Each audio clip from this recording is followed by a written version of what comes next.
Hello दोस्तों, स्वागत है आपका अपने YouTube चैनल ऑनलाइन क्लासेस पर। दोस्तों, आज हम स्टार्ट करने वाले हैं अपने इंजीनियरिंग मैथमेटिक्स के लीनियर अलजेब्रा का पार्ट 3, और जिसमें हम पढ़ने वाले हैं रैंक ऑफ मैट्रिसेस, और साथ ही देखने वाले हैं कि रैंक ऑफ मैट्रिसेस में किस तरह के प्रीवियस ईयर में गेट क्वेश्चन आते हैं। तो बढ़ते हैं रैंक ऑफ मैट्रिक्स की तरफ। तो रैंक ऑफ मैट्रिक्स क्या होता है? मेरा रैंक ऑफ मैट्रिक्स होता है हमारी मैट्रिक्स में जितने भी maximum number of linearly independent row और कॉलम होंगे वही कहलाता है हमारा रैंक ऑफ मैट्रिक्स। हम इसे ऐसे भी कह सकते हैं, अगर हम अपनी मैट्रिक्स को रो एंड कॉलम ऑपरेशन लगा के एक्वेंट फॉर्म में चेंज कर लेते हैं और उसमें जितने भी नंबर ऑफ नॉन जीरो रो और कॉलम होंगी वही कहलाएगी मेरी रैंक ऑफ मैट्रिक्स। तो देखते हैं एक्वेंट फॉर्म क्या होती है मेरी। तो याद रखिएगा, एक्वेंट फॉर्म मेरी, अब मुझे कोई मैट्रिक्स दे रखी है A B C D E F, तो मैंने क्या किया, इस मैट्रिक्स को एक अपर ट्रायंगुलर मैट्रिक्स में चेंज कर लिया। तो याद रखिएगा कि जो अपर ट्रायंगुलर मैट्रिक्स होती है हमारी, अपर ट्रायंगुलर मैट्रिक्स ही हमारी एक एक्वेंट फॉर्म होती है, और जितने भी इसमें नंबर ऑफ नॉन जीरो रो या कॉलम होंगी वही कहलाती है हमारी रैंक ऑफ मैट्रिक्स। और हम ये भी कह सकते हैं कि ना maximum number of linearly independent row और column in any matrix is known as rank of matrix. अब देखते हैं properties of rank of matrix. अब हम properties of rank of matrix की बात करते हैं। तो रैंक ऑफ मैट्रिक्स को दोस्तों हम रो से रिप्रेजेंट करते हैं, और याद रखिएगा किसी भी मैट्रिक्स की रैंक जीरो नहीं होती, सिर्फ नल मैट्रिक्स को छोड़कर। तो हम कह सकते हैं null matrix is the only matrix having rank of matrix equal to zero. तो नल मैट्रिक्स हमारी इकलौती ऐसी मैट्रिक्स है जिसका हमारा रैंक जीरो होता है। अगली प्रॉपर्टी आती है, अगर हमें कोई n क्रॉस n की आइडेंटिटी मैट्रिक्स दे रखी हो तो याद रखिएगा इस मैट्रिक्स की रैंक हमेशा ही n होने वाली है। और मान लीजिए अगली प्रॉपर्टी कहते हैं, अगर मान लीजिए मुझे कोई एक m क्रॉस n की मैट्रिक्स दे रखी है और मैं उस मैट्रिक्स की रैंक निकालने वाला हूं, तो याद रखिएगा रैंक ऑफ मैट्रिक्स हमेशा लेस देन और इक्वल टू होगी m और n के मिनिमम से।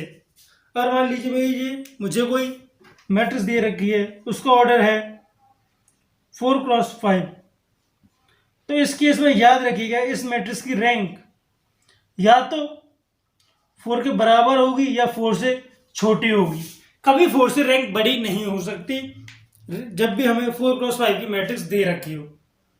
अब हम देखते हैं कि अगर हम चेक कैसे करते हैं कि हमारी मैट्रिक्स की रैंक कैसे आने वाली है। अगर मान लीजिए मुझे कोई 4 क्रॉस 5 की मैट्रिक्स दे रखी होगी, तो मैं क्या करूंगा, इस 4 क्रॉस 5 की मैट्रिक्स में जितनी भी 4 क्रॉस 4 की मैट्रिक्स बननी होंगी उनका डिटरमिनेंट निकालूंगा। अगर सारी 4 क्रॉस 4 मैट्रिक्स का डिटरमिनेंट जीरो आ जाए तो याद रखिएगा इस मैट्रिक्स की रैंक लेस देन 4 होने वाली है। अगर एक भी मैट्रिक्स हमें ऐसी मिल जाती है 4 क्रॉस 4 की जिसका डिटरमिनेंट जीरो नहीं आ रहा है, तो याद रखिएगा इस मैट्रिक्स की रैंक 4 हो जाती है। अब लेस देन 4 देखते हैं हम पे अगला केस। अगर रैंक लेस देन 4 है तो फिर क्या करेंगे, हम इस 4 क्रॉस 5 की मैट्रिक्स में जितनी भी 3 क्रॉस 3 की मैट्रिक्स बननी है सबका डिटरमिनेंट निकाल के चेक करेंगे, और सबका डिटरमिनेंट जीरो आ रहा है 3 क्रॉस 3 की मैट्रिक्स का, तो रैंक याद रखिएगा 3 से भी कम होगी, यानी 2 या 1 होगी। और अगर एक भी मैट्रिक्स 3 क्रॉस 3 की हमें ऐसी मिल जाती है जिसका डिटरमिनेंट जीरो नहीं है हमारा, तो याद रखिएगा कि रैंक ऑफ मैट्रिक्स हमारी 3 हो जाएगी।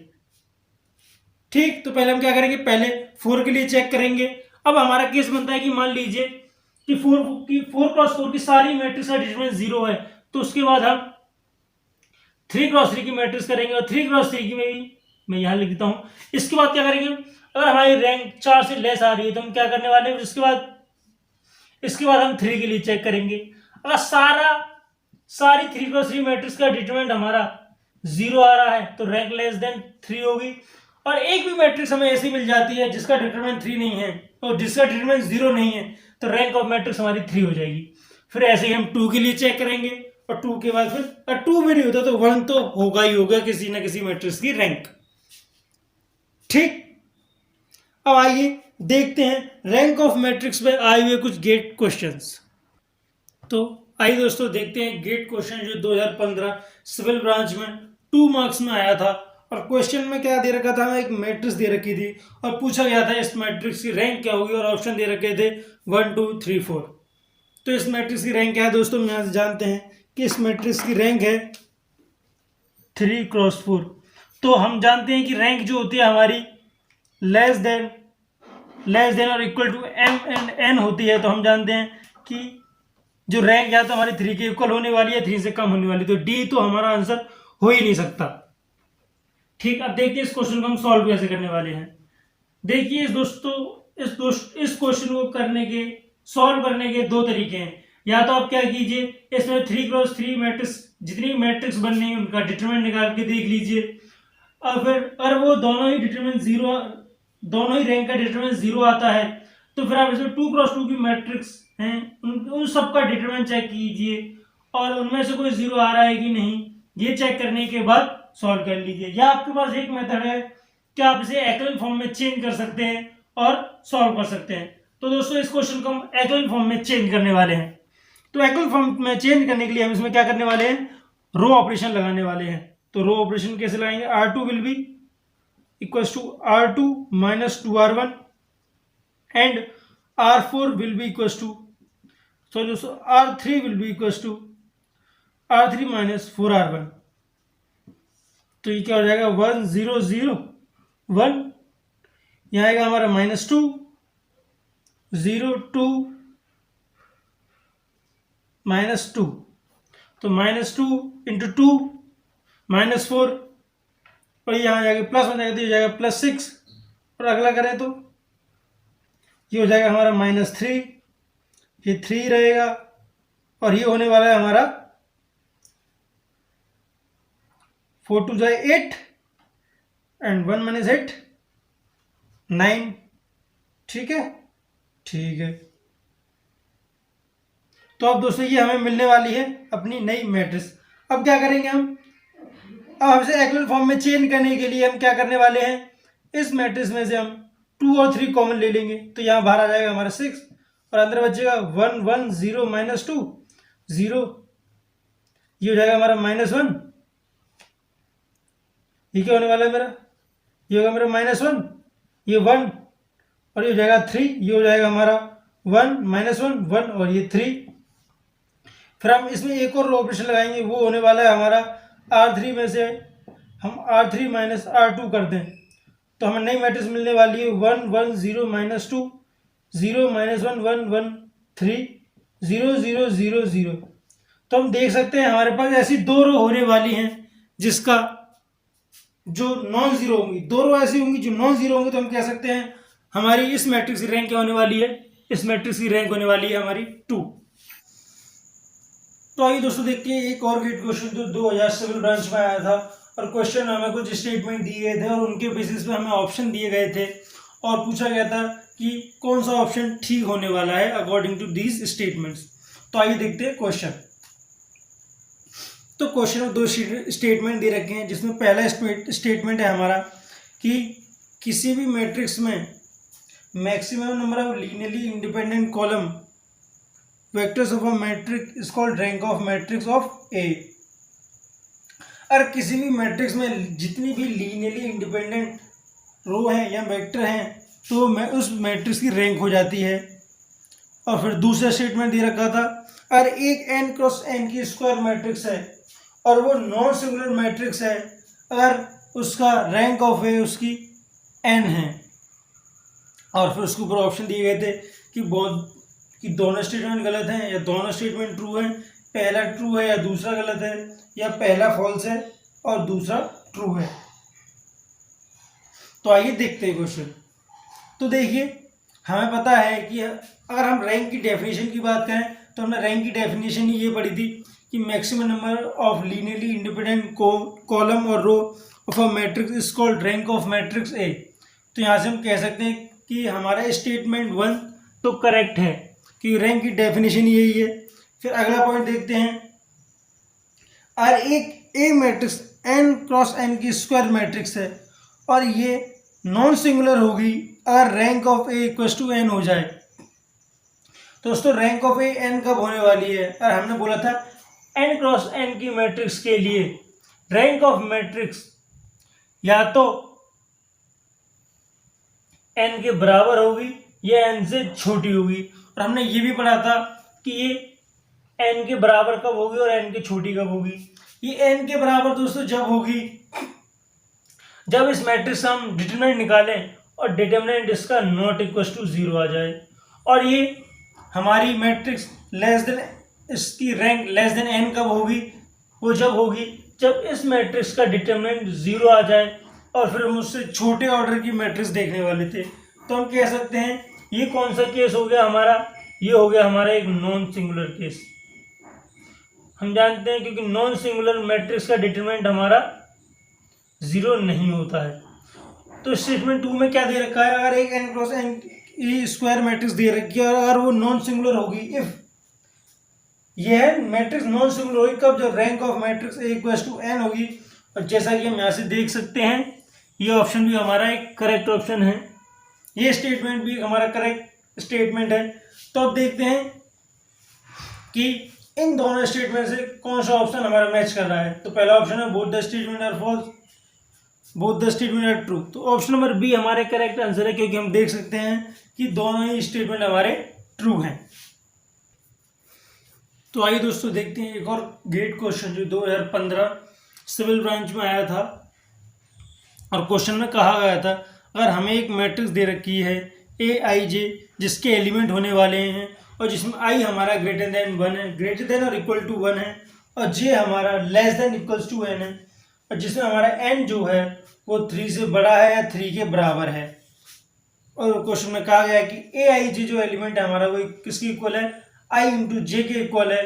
तो द रैंक ऑफ ए, तो ए मैट्रिक्स जो हम फॉर्म करने वाले हैं उसकी रैंक क्या होगी? आइए देखते हैं सॉल्यूशन। तो हम जानते हैं हमारी मैट्रिक्स क्या है। हमारी मैट्रिक्स है ए इक्वल टू ए आई जे। हम पता है ए आई जे किसके इक्वल है? आई इंटू जे के। तो हमारी मैट्रिक्स क्या बनने वाली है? इंटू जे, क्योंकि इसका हर एलिमेंट आई इंटू जे के इक्वल है। तो अगर पहली रो होगी और पहला कॉलम होगा तो हमारा पहला एलिमेंट ये हो जाएगा। फिर दूसरी रो, तो पहली रो दूसरा कॉलम, पहली रो तीसरा कॉलम। अब आता है हमारा दूसरी रो पहला कॉलम, दूसरी रो दूसरा कॉलम, दूसरी रो तीसरा कॉलम, और ये आगे बढ़ते चले जाएगा। फिर आता है हमारा तीसरी रो पहला कॉलम, तीसरी रो दूसरा कॉलम, तीसरी रो तीसरा कॉलम, और ये ऐसे ही बढ़ती चली जाएगी मैट्रिक्स। नीचे भी इधर भी हर तरफ ये मैट्रिक्स एक बढ़ती चली जाएगी और एक n क्रॉस n की मैट्रिक्स होने वाली है। हो सकता है n ये यहाँ m हो, कुछ कोई भी ऑर्डर की मैट्रिक्स हो सकती है ये। तो अब इसे हम कैसे सॉल्व करने वाले हैं? तो याद रखिएगा अगर हम इस मैट्रिक्स को ऑल सिंप्लीफाई करें तो मैट्रिक्स कुछ इस फॉर्म में हो जाएगी 1 2 3 so on 2 4 6 so on 3 6 9 and so on। और ये नीचे मैट्रिक्स ऐसे ही बढ़ती चली जाएगी। अब दोस्तों मैं क्या कर सकते हैं, हम यहाँ पर रो ऑपरेशंस लगा सकते हैं। जैसे कि अगर हम R2 की बात करें तो R2 हो जाएगा हमारा R2 माइनस 2R1। वहीं R3 की बात करें तो R3 हो जाएगा हमारा R3 माइनस 3R1, और ये so on आगे चलती चली जाएगी हर रो के लिए। जब इसे हम हर रो के लिए सॉल्व करेंगे तो हो जाएगा हमारा 1 2 3 0 0 0 0 0 0, आगे भी 0 0 0, तो ये नीचे तक 0 0 होता हुआ चला जाएगा। अब हम बात करें कि हमारी इस मैट्रिक्स में ऐसी कितनी रो है जो नॉन जीरो है? सिर्फ एक रो ऐसी है जो नॉन जीरो है, तो इस मैट्रिक्स की रैंक होने वाली है हमारी 1। यही इसका करेक्ट आंसर है। आइए दोस्तों देखते हैं एक और गेट क्वेश्चन जो 1995 सिविल ब्रांच में आया था। और क्वेश्चन में कहा गया था हमें एक मैट्रिक्स दे रखी थी और उसकी रैंक पूछी थी। दोस्तों इस मैट्रिक्स को हम किस तरीके से सॉल्व कर सकते हैं। देखिए मैं आपको बता दूं, इस मैट्रिक्स की रैंक निकालने के भी दो तरीके हैं। या तो हम पहले इस मैट्रिक्स का डिटरमिनेंट निकाल लें 3 क्रॉस 3 का, अगर वो 0 आता है तो उसके बाद 2 क्रॉस 2 की जितनी मैट्रिक्स इस मैट्रिक्स में बनने वाली हैं उनका डिटरमिनेंट निकाल लें। अगर उनमें से एक भी नॉन जीरो आती है तो हमारी रैंक ऑफ मैट्रिक्स 2 हो जाएगी। और रैंक ऑफ अगर डिटरमिनेंट 0 नहीं आता है तो हम फिर रैंक ऑफ मैट्रिक्स 1 लिखने वाले हैं। तो आइए देखते हैं इसे कैसे अटेम्प्ट करते हैं। और दूसरा हो सकता है हमारा एक्लन फॉर्म वाला मेथड, जिससे हम इसे रो कॉलम ऑपरेशन लगा के इसे एक्लन फॉर्म में चेंज कर सकते हैं। तो मैं एक्लन फॉर्म से करने वाला हूँ, आपको जो सूटेबल लगे आप उससे कर सकते हैं। तो मैट्रिक्स दे रखी है मैं 1 2 0 2 4 0 -1 6 -8। तो अब क्या करेंगे, हम इसमें रो ऑपरेशन लगा देते हैं। R2 will be equals to R2 minus 2R1 और ये हो जाएगा हमारा 1 0 0